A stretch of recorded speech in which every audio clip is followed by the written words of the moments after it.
بسم اللہ الرحمن الرحیم۔ سرداران مکہ نے بھرپور کوشش کی کہ بنو ہاشم سے بائیکاٹ کے فیصلے کی پوری پابندی کی جائے۔ وہ نہ خود گھاٹی میں پناہ لینے والوں سے ملتے اور نہ باہر سے آنے والوں کو ان سے ملنے دیتے۔ پناہ لینے والے خاندان کب تک شیب ابی طالب میں محصور رہے اور انہوں نے وہاں زندگی کے دن کس طرح گزارے؟ تاکو نے پوچھا۔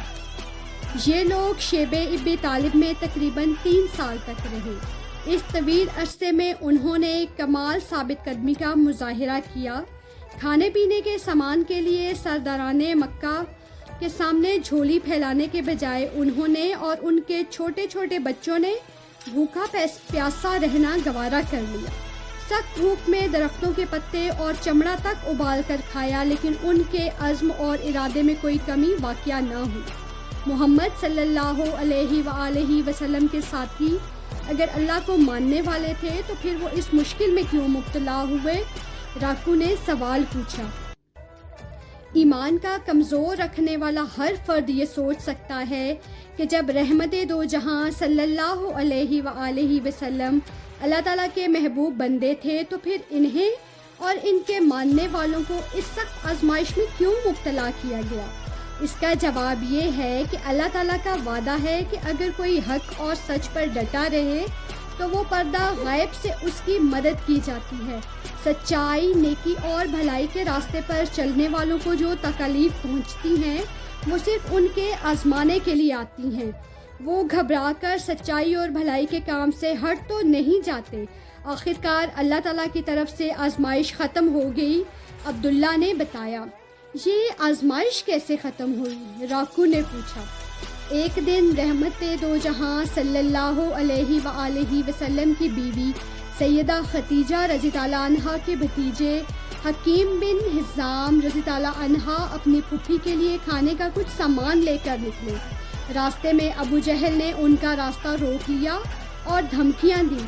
ایسے میں ایک اور سردار آ گیا۔ تفصیل سن کر اس نے کہا، اگر ایک شخص اپنی پھوپھی کے لیے غلہ لے جاتا ہے تو تم کیوں روکتے ہو؟ اس سردار کی بات سن کر ابو جہل کو غصہ آیا اور اس نے اسے برا بلا کہا۔ پھر کچھ نیک دل لوگوں نے اس ظالمانہ معاہدے کو ختم کرنے کا خیال آیا تو رات کے وقت کچھ لوگوں نے میٹنگ کی۔ اس کے بعد اگلے دن صبح کے وقت خانہ کعبہ میں کچھ لوگ جمع ہوئے۔ پھر انہوں نے طواف کیا۔ ان میں سے ایک نے کہا، جب تک انسانیت کے خلاف اس معاہدے کو ختم نہیں کیا جاتا میں چین سے نہیں بیٹھوں گا۔ اس پر ابو جہل نے اس کی مخالفت کی۔ تب 4 لوگوں نے باری باری اس معاہدے کو منسوخ کرنے کا اعلان کیا۔ اس طرح بنو ہاشم اور بنو مطلب کو اس سنگ دلانہ معاہدے سے نجات ملی۔ اس کے بعد کیا ہوا؟ ساگو نے جیسے ہی یہ سوال کیا۔ عبداللہ نے بتایا کہ آج کی گفتگو کا وقت ختم ہو گیا ہے، اللہ نے چاہا تو کل پھر ملاقات ہو۔ فضا خاصی خوشگوار تھی، ماحول پر خاموشی چھائی ہوئی تھی۔ سردار چبوترے پر سر جھکائے بیٹھا تھا۔ چبوترے کے ارد گرد لوگ بھی خاموش بیٹھے ہوئے تھے کہ عبداللہ آہستہ آہستہ چلتا ہوا چبوترے کی جانب بڑھا۔ عبداللہ کو بتایا گیا کہ سردار کا بچہ کئی روز سے بیمار ہے، اب اس کی طبیعت اور زیادہ خراب ہو گئی ہے، اس لیے ماحول پر خاموشی چھائی ہوئی ہے۔ یہ سن کر عبداللہ نے کہا، غم اور خوشی تو اللہ تعالیٰ کی جانب سے ہوتے ہیں۔ جب انسان کو خوشی اور مسرت میسر آتی ہے تو اس کی مسرت کی انتہا نہیں رہتی۔ جب غم یا تکلیف پہنچتی ہے تو پریشان ہو جاتا ہے۔ انسان کو جب خوشی ملے تو اسے اللہ تعالیٰ کا شکر ادا کرنا چاہیے، اور جب غم اور تکلیف پہنچے تو اس پر صبر کرنا چاہیے۔